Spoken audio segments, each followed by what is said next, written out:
Hello, everybody. It is Renee, and I am going to be introducing one of my clients today. Melissa has had an amazing transformation, and I am so excited that she is here today to share her story with all of you. So I'll bring Melissa up here.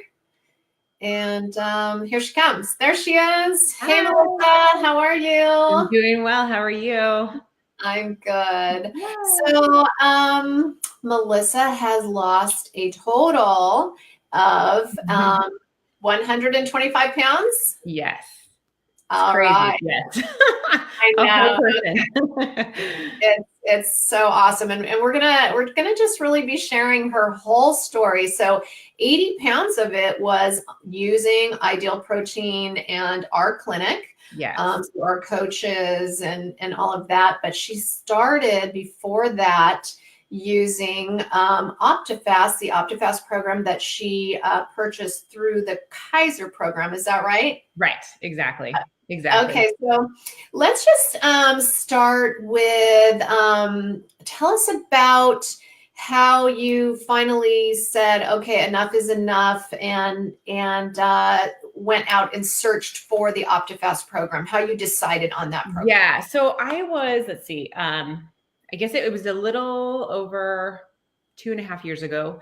And I weighed 283 and I just could not, I just wasn't feeling good about myself anymore. And I noticed hanging out with my kids was harder and getting, up and down off the floor. I had a 2-year-old at the time, and it just was so hard. And I didn't like it. And I've always been an athlete. And so I played 3 sports in high school and I played softball in college. And so it's always been something I've been, I enjoyed a lot, but I just was like, this is not me. I was embarrassed to go to reunion things or events where maybe, my athletic friends were. I think I didn't care so much about everybody else, but it was more, it said something. I felt like I had failed as an athlete, if that makes any sense. And so, so I just was like, I can't keep doing this. And so I was looking through what Kaiser had available, and they had the OptiFast, which is essentially a liquid diet for the most part for a long time.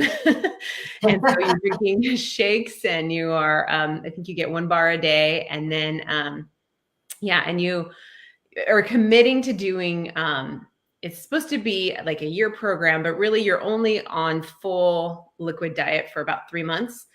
So you can't ever get to your goal if you're over, if you've got more to lose than what's in that 3 months. And so that was kind of the hard part, is that I started and I had lost about 75 pounds. And but then they have you you phase off of the product, and then you're kind of stuck with what do I do now? And we had classes, but they would change the times, and I just wasn't doing a good job. And I didn't know how to eat real food anymore. To me, losing weight meant drinking a shake. And to be honest, it made me sick even thinking about having to drink a shake again. So I just couldn't do it. So I just was and I slowly just started creeping back up in my weight. So yeah. So I think, for me, it was so surprising to me when you first came in and saw me, and you told me that you had a limited amount of time to do this program, and that then you were just, boom, you were out there in, what I call the wild, wild west. Yes, absolutely. Yeah. Yeah. If anybody knows me, it's the Wild Wild West is a fearsome place. Yes, it is.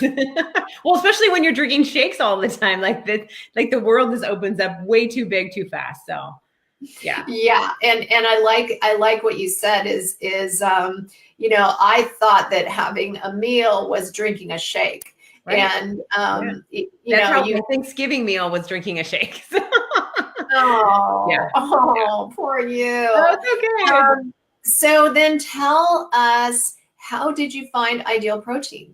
So I had a friend that also did the OptiFast program, and we had kept in touch, and we kind of were accountability for each other. And she started on Ideal Protein, and she's like, hey, you got to check out this program. And I was like, just the thought of another program, and we both had been creeping up in our weight. We both like it. Just we were not being successful long term, with this program. And so, and she's, you got to check it out. And she was very, anti sugar. She realized how much OptiFast had a ton of sugar actually in it. You don't realize it because you're just drinking stuff, but she was very, she was doing lots of research about, your insulin levels and those type of things. And I had never really paid attention to it. And she's, you got to read this book. And she kind of just got me thinking about it. And then, so she started this program, and I kind of just followed her through Ideal Protein, and was like, wow, like she's eating real food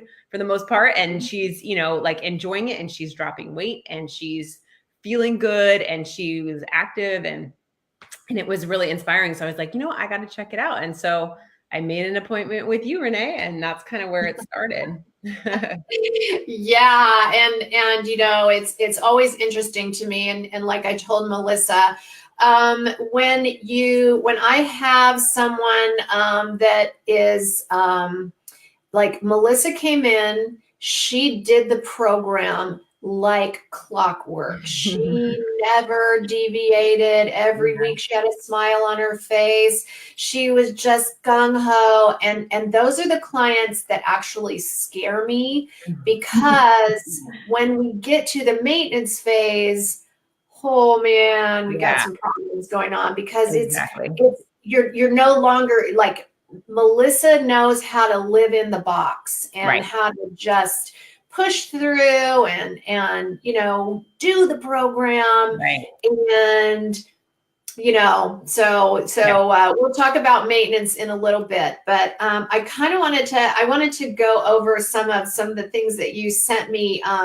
So Melissa is going to share the reason that she was able to be successall, and we all know that we can lose weight on any program. And so, Melissa started her 125-pound loss journey over at OptiFast. But the last 80 pounds, she has been here on Ideal Protein. So if you guys are just jumping on the broadcast, if you're here live, if you have questions for Melissa, if there's something that really responds to you and touches your heart, hit the heart button, the like button. And number one, we all know people that want to get healthy and just don't really know what the tools are to do it. Push the share button and share this broadcast out so that we can start creating wellness.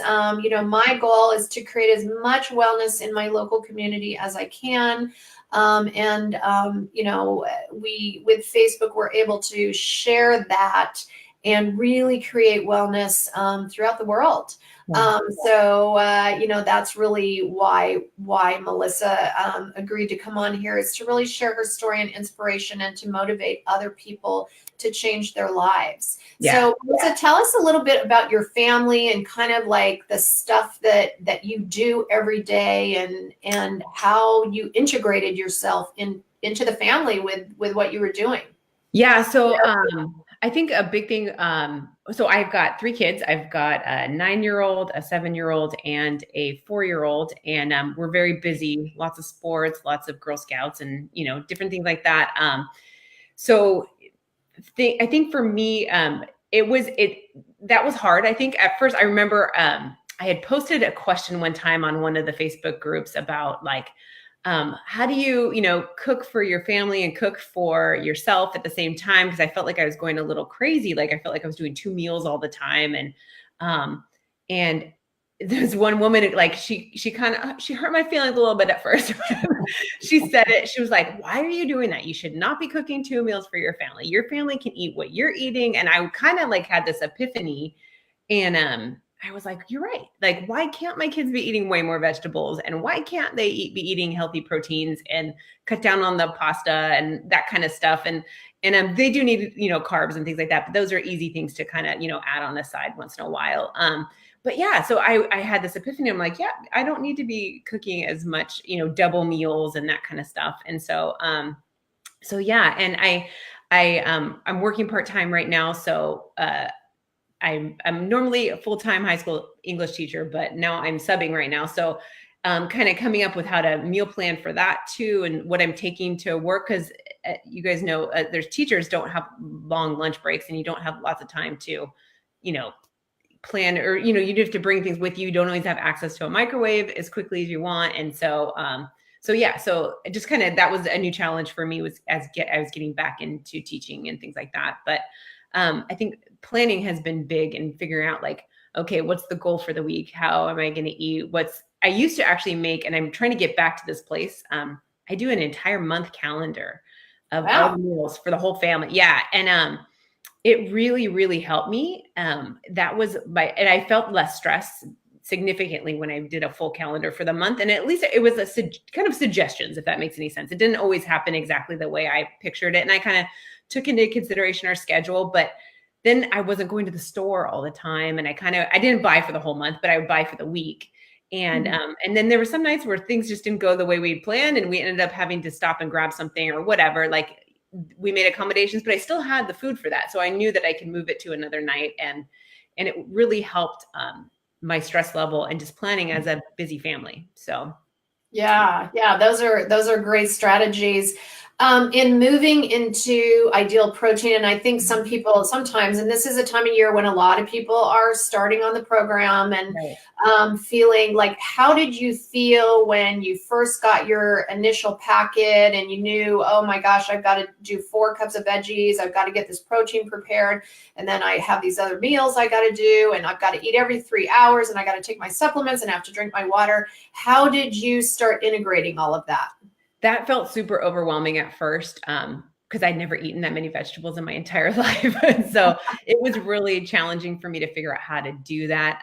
But one of the big things was starting at breakfast. A lot of people don't associate a lot of vegetables with breakfast, but my favorite is to take rice cauliflower and put it in my oatmeal. I love that. That's my favorite. It's very filling. It is, yummy. And it just gives a little bit more texture to the oatmeal. But right then and there, I'm already getting it depends on how much I want to put in, between a half a cup and a cup of vegetables already in the morning. And so, or whether it's a shake with spinach, or whether it's, I can, start maybe some of my protein early with, some eggs or something like that. But I generally do the oatmeal and kind of start my veggies early in the morning, and then just integrating it in each part of my meal, or as a snack or whatever, but just kind of always planning where those vegetables fit in throughout the day. The protein seems to be pretty easy for me, but the vegetables was a challenge at first, and now it's kind of second nature. I just, it kind of just, it took a while, but it figured it out. And making sure I got this big canister of for my water. And so I know every time, how much I think it's 40 ounces. So I know if I drink through that, like if I could do 2 or 3 of those a day, I'm looking great, in terms of my water. And so just things like that, it helps me to calculate how much I'm getting in every day. That's awesome. So when you had a week where maybe you didn't see the numbers moving on the scale, I mean, you started January? Yeah, the end of January last year. Yeah. Okay, the end of January. And what kinds of things demotivated you, and how did you work through those moments? I think just knowing I didn't want to go back. That was the big thing. I didn't want to fail. And I think I failed so many times in my life in this area, over and over and over again. And I didn't want to go back. And I kind of felt like I was clawing my way back every time. So when I started seeing success, I was like, hey, that's 2 pounds. Like, whether it was, there were some weeks it was like 3.5 or 4 pounds. And I was like, yeah, I did something great that week. And then the next week it was 1 pound. And I'm like, what did I do wrong? But my water fluctuates so much, the time of the month fluctuates, everything. And so you have to look at it overall. And I always knew that, like, the week after my period, I generally didn't lose anything, but then the week after that, it was like a big loss. So you had to be patient and wait and watch, and learn. I started keeping kind of track of my weight and what happened each month and different things. And I kind of started to see, a routine, a pattern. Yeah, exactly. So, yeah. Okay. I love that. So you, were there any points along the way where you felt like giving up? Yeah, definitely. Oh, for sure. But I feel like again, and I was reaching new territory too. That's the thing. I hadn't been as low as I was at some certain points that I mean in my adult life that I can remember. So that was kind of new for me. I I had actually, remember I yeah. remember us talking about that. Like, Mhm. you were like, I've never been past this weight in my adult life, and I Right. don't know that my body will do that. And I think it's a misnomer that a lot Mhm. of people really, think, Right. because maybe since high school they've been at, 180 or what have you. Mhm.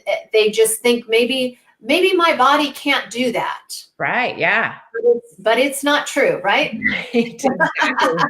Exactly. Yeah. And I think and seeing myself differently was hard too. I think looking in the mirror and being like, whoa, like what is happening to you? And I kept having these epiphanies or, comments from people, but you're it just is this the mind part of it is probably for me one of the more difficult parts of the whole thing is It's just you're not alone. So yeah, there's actual, studies that have been done on this. yeah, And here's one of the things, and we've talked about this. Sometimes it takes our brains a long, long time to see ourselves as we really are. And right, so we have to start picturing ourselves when we look in that mirror. If we keep seeing the old version of ourselves, we right, slowly make our way back to that picture. right. So we have to change that picture in our Yeah. mind. And it was Mhm. funny the other day. Melissa and I were meeting about we're in maintenance now, so we were having a little maintenance meeting. And I said to her, she had gone and gotten on our Fit 3D scale, and the scan doesn't come for 10 or 15 minutes. So I was like, so what did the scan say? And she said, oh, 200 and such and such. And I was writing it down and I was like, what? And she goes, oh my gosh, that just came so fast. It's 100 and such and such. Yeah. And I was like, I started laughing because I was like, oh my God, that came so easy. That means So your easy. mind hasn't flipped yet. The Yes. number one is the front number. Yeah, it's crazy. And yeah. Well, and it's funny too, because I think as I think about it more and start seeing myself in different clothes and things like that, I still am struggling with how does that affect me now, or how does it affect my kids, the way they view me. And like, I mean, there's so many components to this. It's just it's mind blowing, really. So And you know what? You look so cute. Like I saw you in all your holiday clothes and what have you. And when you go and buy clothes, how do you feel? Like when you go to the dressing room, yeah. what is that new experience? Oh, it's really fun. I've always enjoyed clothes, buying clothes but I've always had to go to the one section and it's funny. I was talking to my sister-in-laws who are like, this big, and they've always been that big, but we were talking about how, because they had asked me the same question, like, how does shopping feel to you? And I was like, like it used to be like I'd go to Macy's or something. If I'm looking for something special or whatever, I'd go to Macy's and I'd be like, this is my corner of the store. Where now, like the whole store is my option. And it feels like I'm like, I don't even know what section I'm supposed to, like, it just feels too much sometimes. But I've learned like, okay, so let's just experiment a little bit and see, what style I like or whatever. But it just is funny to like it feels sometimes overwhelming, but in a good way, right? Like, and it feels good to try Yeah. something I've never tried on before. And yeah. Things with waistlines, like you were Oh, wearing a really cute, was it a red skirt at yeah. Christmas time, Yeah. which looked so cute on you. I Thank mean, you. it showed off your waistline Yeah. and the whole thing. And how did that feel? Oh, it felt amazing. It definitely felt amazing. Yeah, you feel good and you feel when I feel beautiful. Like I don't know if I could confidently have ever said that before, but I felt beautiful that day. I felt really good. Oh yeah. Yeah. You totally look beautiful. So let's talk about some of the strategies. So now Melissa went into maintenance right before the holidays. And of course, we were all kind of in and out of the office. We didn't always have time to meet all the time. And we had a couple of little tearful meetings because her weight started to creep. Right. And she got scared and freaked out and disappointed in herself and beating herself up. Tell us a little bit about that process. Yeah. Well, and that's another thing I'm realizing too, is how it's tied in so much with my emotions too. So like when I'm eating poorly, my emotions feel worse than they actually are, if that makes any sense. And so I really I was having these times where I was just like feeding my face with like random food. And I'm like, why am I doing this? And then I'd be so angry at myself for doing it. And then trying to figure out like, okay, the next day I'm gonna start all over again, and I just felt like I was in this cycle of like, why are you torturing yourself here? And so like this kind of nail it down a little bit better. And Renee, I was like going to weigh in, and my son was having some problems in the morning health-wise. And so I was like, I'm just not going to make the weigh in. But she was like, come in to our tune-up class if you can this afternoon. And I was like, you know what? That's right. I need that refocus time. I need that opportunity to kind of think through this a little bit better. And I went to it, and I have been straight to the sheet since, just trying to, get the weight back down to where it was. I don't have too much more, but it's okay. Well, let's talk about that. Is the epiphany that you had in the tune-up class was? Oh, lots of, well, one that you said that I was in maintenance, and I was like, I'm in maintenance? Like, I don't know why. Yeah, like, you are. Yeah. Well, I think it's because I've been doing this for so long. When you've been kind of battling at least this big chunk of it for so long, it's been over 2 years, so I feel like I'm always in this like state of having to lose a lot of weight. And you were like, you're in maintenance now. This is different. You have to look at it differently. You can't beat yourself up, as much. And you said also, I just lost it. It was in my head. An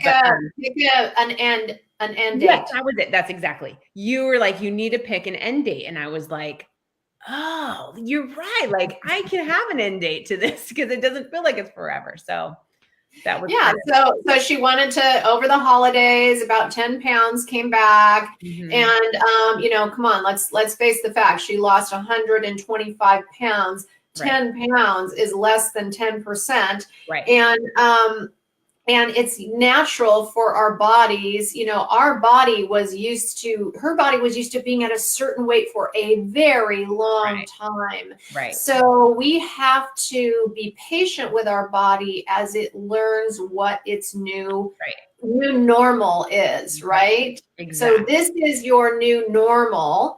And so she just wanted to, the few things that crept up during the holidays, we want to take right back off after the holidays. Right. So, my whole point about the tune-up workshop that we did was we have to mentally have a beginning and an end. Right. And so literally, we're talking for maybe 5 weeks and it's done. We can mentally just put ourselves into gear when we know that there's an end. If we're always on a diet, we can't get ourselves restarted again because we're just so sick of it. Like I've been watching my weight since I was 22 years old. Right. And there have been points in time where I was just like, oh my gosh, I need a freaking break. And then I realized, you know what? This is not a diet.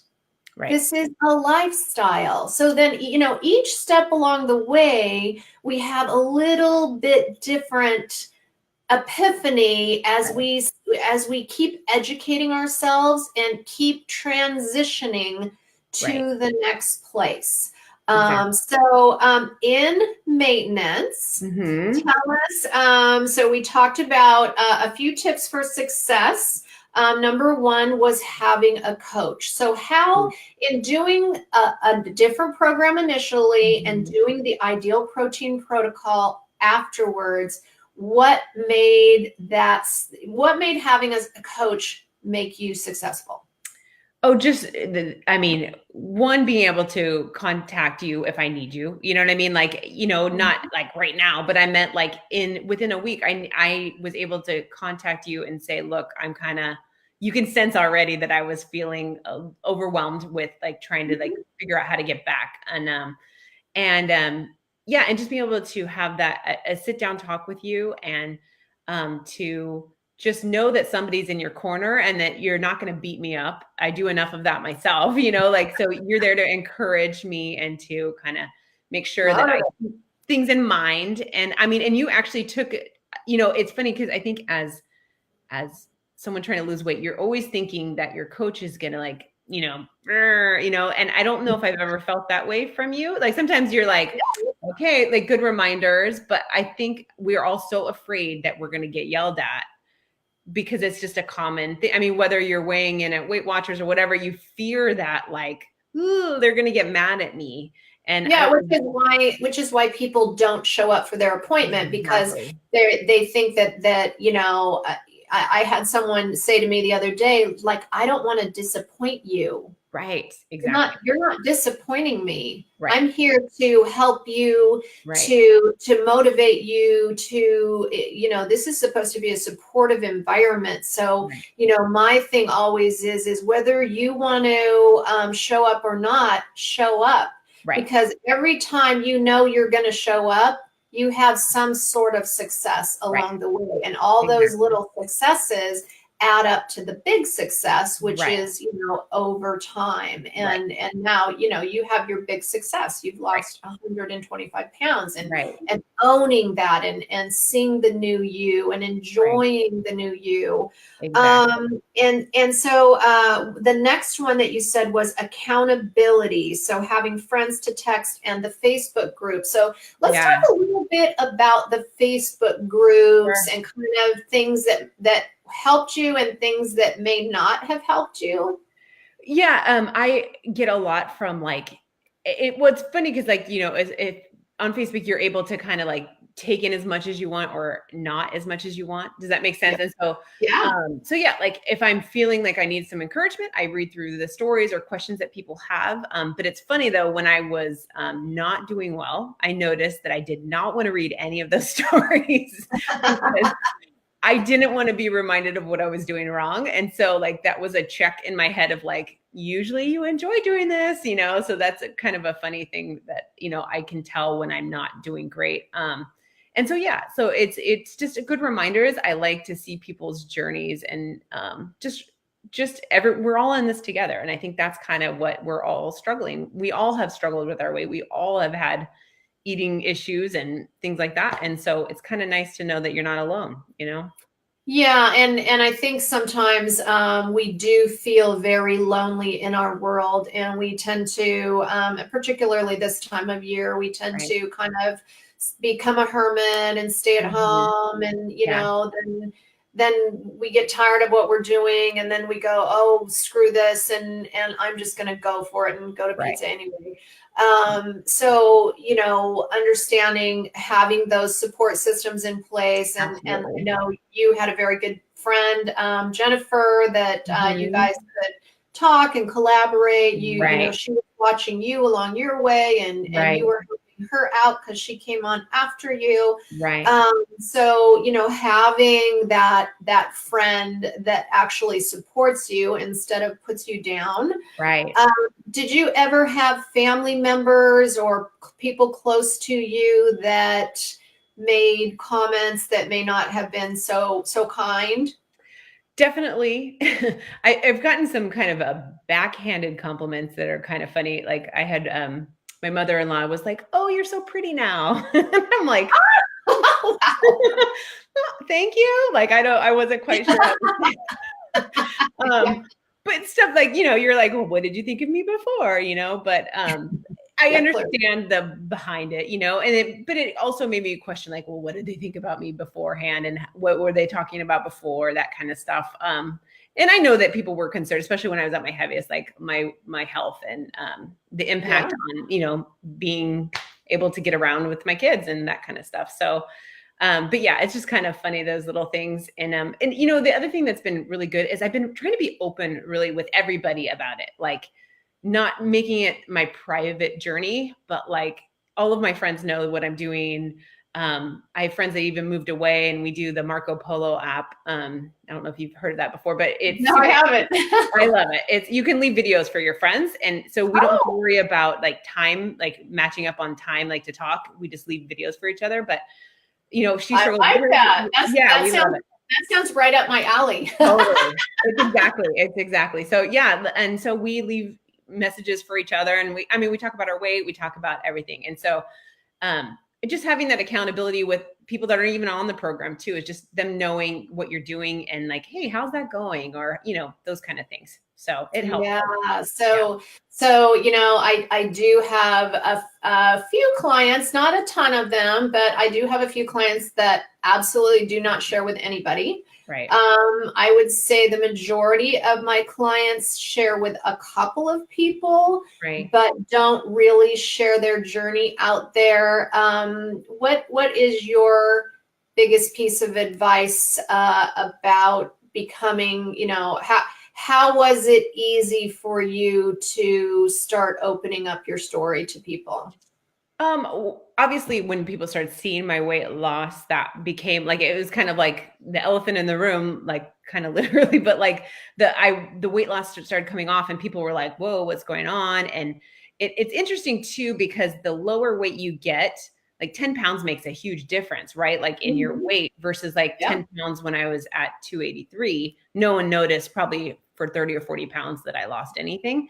But as I've gotten lower, now people are like, oh my gosh, you're losing weight so fast. And I'm like, I'm not, this has been a long journey. It's just, you're seeing it finally, And so I think and people ask me questions, and I tell them what I'm doing. And, I say vegetables and protein is the big thing, right? You've got, that's what really incorporates most of our eating. And so, so I think it's been just telling people and being willing to, when we go out to a meal, like people know what I have to be careful of what I eat. Or even have friends that are like, okay, what can I make you for dinner? I want to make you something that you can eat, that everybody can partake in. So I appreciate that. And it makes it a little bit easier, So sometimes I say, don't worry about me, because I don't think that everyone should have to worry about me. I'll make sure I'm taken care of or whatever, but.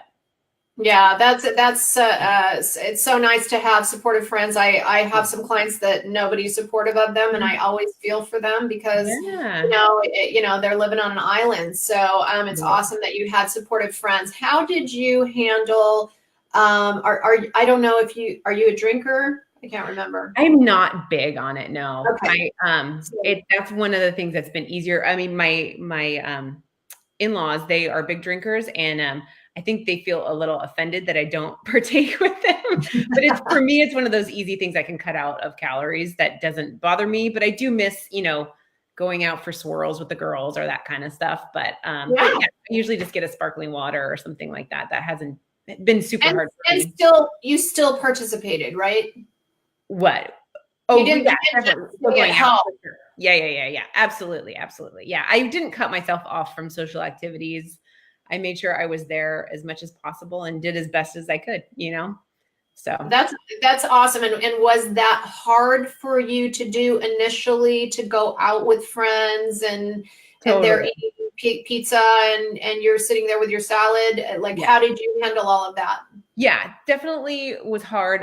It was funny. We were talking about texting with people. I remember Jennifer was going on she was like, I'm going on my first eating out. And it feels like a big event. It really does. And like, you're trying to think of what you can plan for. And so oftentimes if I knew for sure where we were going, I would look up the menu ahead of time, kind of plan what I could have. And sometimes it's like, you get some interesting meals just because you're like, well, take this out and take this out and take this out. And, it's kind of funny, but yeah, I mean, it's just planning ahead and knowing kind of what you're going into helps a lot. So, and did you feel comfortable sitting at the table saying take off the croutons, take off the sauce, At don't first cook I'm in this getting, and I think it too, it depends on the restaurant for me. Like, I think if it's like a restaurant that like they really like, this is their meals that they've created, I feel a little nervous about this because I feel like I'm deconstructing their perfection. Does that make sense? Like, or if yeah. I'm going to a kind of more of a chain or those places, I'm like, they don't care. They're just producing food at mass amounts. You know what I mean? And so, Right. so yeah, so Right. that doesn't bother me. I still feel a little bit like, sorry, I'm gonna like ruin the perfect thing you just made and spent months of your life creating, but they do it. Oh, So oh well. Oh yeah, well. And you know what? Honestly, that was something I kind of started that transition into changing foods and what have you back in the I'm going to date myself back in the 90s. mm-hmm.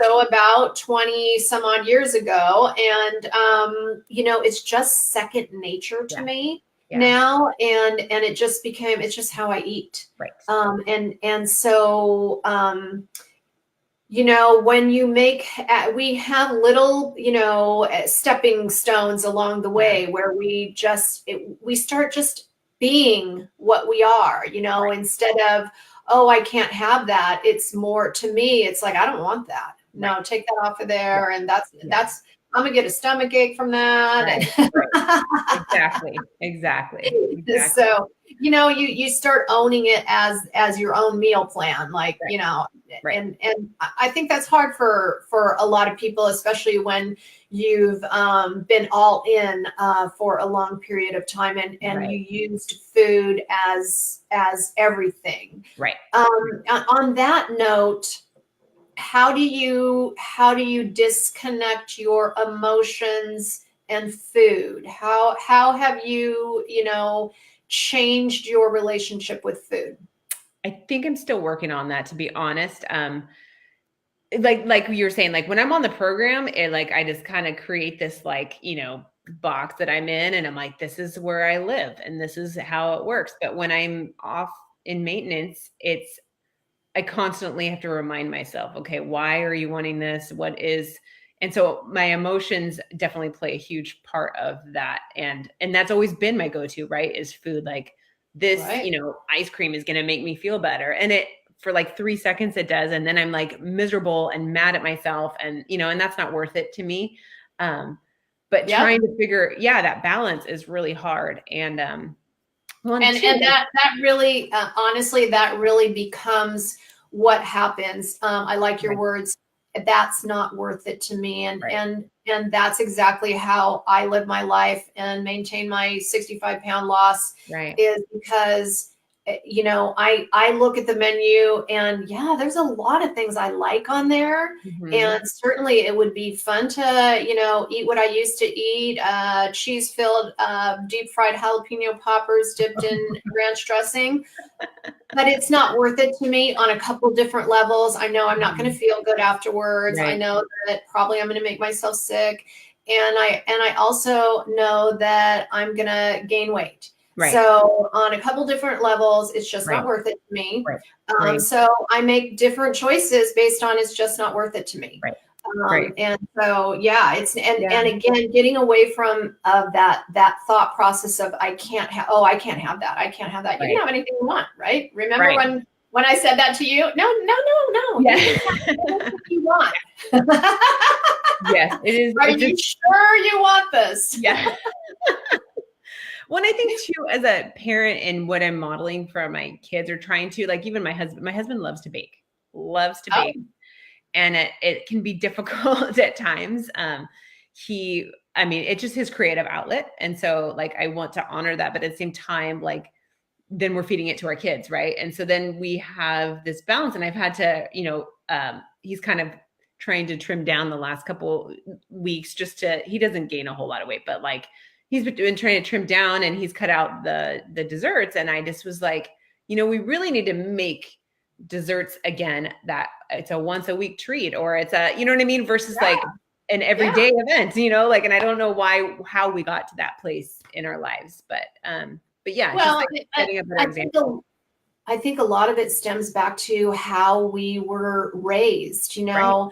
Yeah. If you were raised that every single meal or every dinner you had dessert after it, Mhm. that's just like, that's Yeah. comfort, that's Yeah. home, that Yeah. feels good, Right. right? Right. Right. And so, changing out things and making, not necessarily rules, Right. but having different lifestyle strategies Right. that are they're there because you want your family to get healthier. Right. And working in a school system, how unhealthy our children are now. And I remember you telling me at one point, my husband and I talked, and we really want to make our family healthier. Right. And we really sat down and talked together about how we're going to do that Right. with the family meals and with lunches and with breakfasts. And I was so impressed by that, because you weren't just thinking about yourself any longer, and your husband was on board and Right. supportive. Right. Right. So, Absolutely. Yeah. That's creating, and like you said, we are modeling behavior for our children. And if we are always perpetually on a diet, if we're always talking negative to ourselves, if we're always looking in the mirror and upset with ourselves, our kids see every right. nuance. Right. Right. And seeing, Absolutely right. yeah, what kind of feedback have your kids given you since you've been on this? Just like more vegetables, um, they actually love they love zoodles. So the Okay. zucchini noodles. Yeah. So like if we have chicken zoodle soup, one of their favorites. My son, my youngest, is a little bit trickier with eating just in general, but we're trying to do a better job of actually only giving him what we expect him to eat, if that makes any sense. But he actually is Yeah. eating through everything we're expecting him to eat. So that's good. Like we're kind of seeing some progress with him as well. But my older daughters will generally eat anything. But so it was pretty much like us making that decision to make it better. So Yeah. And I love that family decision, and would mhm. be great to, motivate people Right. on that health level. So Right. one of the things that I think we touched on this already was planning food, having food Mhm. available, whether it's good or bad. How Right. did you traverse having like foods that kind of like, I don't want to call them bad, but foods that you obviously weren't going to help you out during your weight loss phase? How did you traverse having those things in the household? They're in the household, to be honest. It's hard. Just because the kids, like, they come home from a birthday party and they've got this bag of candy that they've come back with, Yeah. or you know what I mean? There's just it's always, or like my husband baking and that kind of stuff. For me, I just had to be like, that's off limits for myself. And just, what I do though with the kids, they get a couple days with it and then it gets thrown away. So that's good. Like Halloween candy, they only get to pick 10 pieces after, they get the Halloween night, they get to pretty much eat what they want. But then after that, they pick 10 pieces and that's all they have for their Halloween candy, just because I'm like, who needs 6 pounds of candy? You know what I mean? So, Right. so yeah, things like that, and it helps me. And then I know that they know there's 10 pieces of candy in there. And so if I eat some of that candy, they will know. So That is hilarious. You're feeling guilty for stealing your kids' candy. I like that. That's a good strategy. yeah, it helps. Okay. And last but not least, you said knowing it's an everyday battle and it's Mhm. long term. So Yeah. let's talk a minute about those thoughts and how you kind of mentally prepare yourself every day. Yeah, I mean, it's something that I wish it wasn't that way, where I didn't have to think about food all the time, and it wasn't something that I kind of wonder. I'm like, does everyone think about food as much as I have to think about food? Because there are naturally skinny people that just always eat whatever they want, and you're envious or whatever. But I'm like, for Yeah. me, this is my life, and this is what I have to think about, and I have to. I'm gonna always have to claw my way back. I think it's just something that, I think that's another thing too, is having a trigger weight, Yes. and saying like, hey, this is it. You got to turn back around. Because I think what happens is we get too comfortable with that trigger weight and you're like, well, what's 5 more pounds? Right. And then you realize, okay, now I'm up 10 pounds or whatever your trigger weight Right. is. And then if you keep letting it go and don't claw your way back, that's when you're going to have your problems again. And so I think it's just knowing, okay, I don't want to go back. What do I have to do to get back to where I was to feel good about myself again and to feel comfortable in my body, Absolutely. And Yeah. and you know what, I'll tell you that yes, I don't consider it an everyday battle. What I consider it is an everyday choice. Oh, that's a So good way of looking at it. Yeah. I'm making minute by minute choices, day by Mhm. day choices.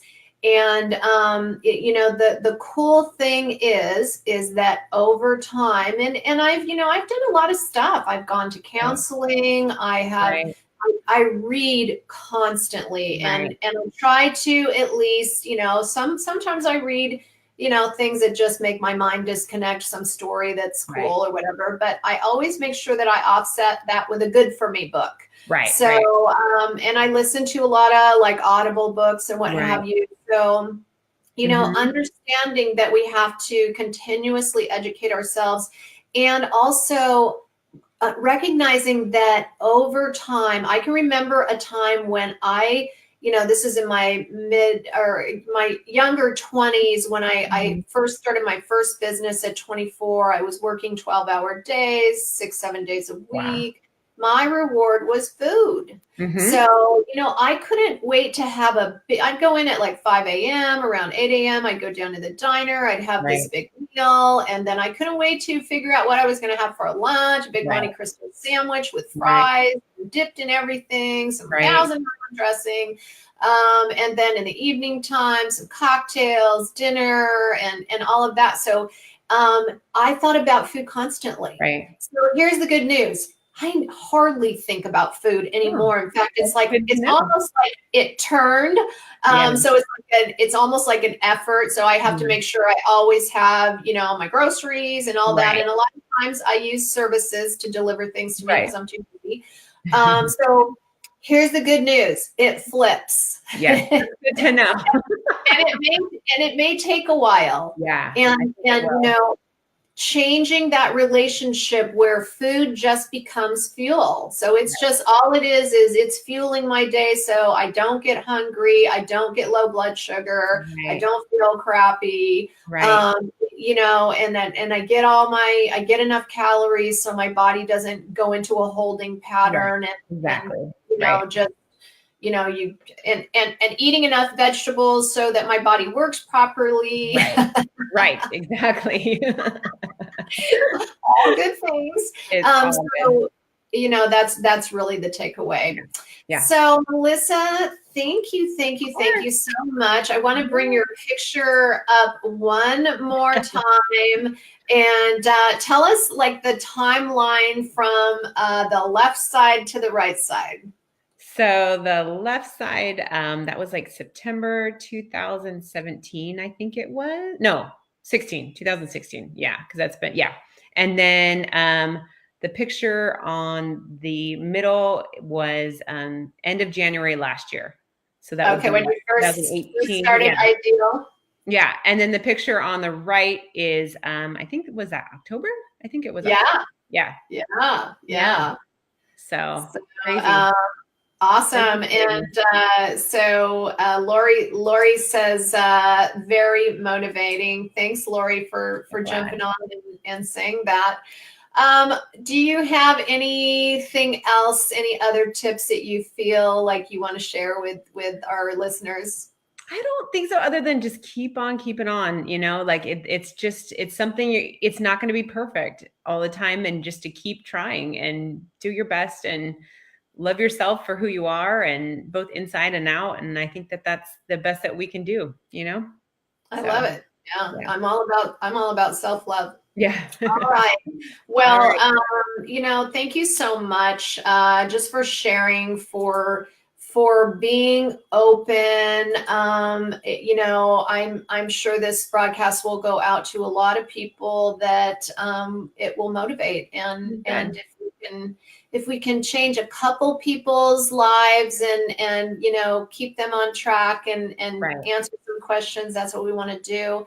If you are watching this and you have questions for myself or Melissa, feel free to put them in the comments section. We will be so happy to share them. And we have somebody special here. Melissa's friend Jennifer says, thanks for being such an incredible inspiration. And Thanks. Jennifer is her own inspiration. She always Absolutely. has she's very much like you. They always have smiles on their faces, and that's awesome because you gotta be happy, people. True. All right, everybody. Thank you so much for being here with us, and thank you, Melissa, for just sharing. Of course. All right, everybody. See you soon. Bye.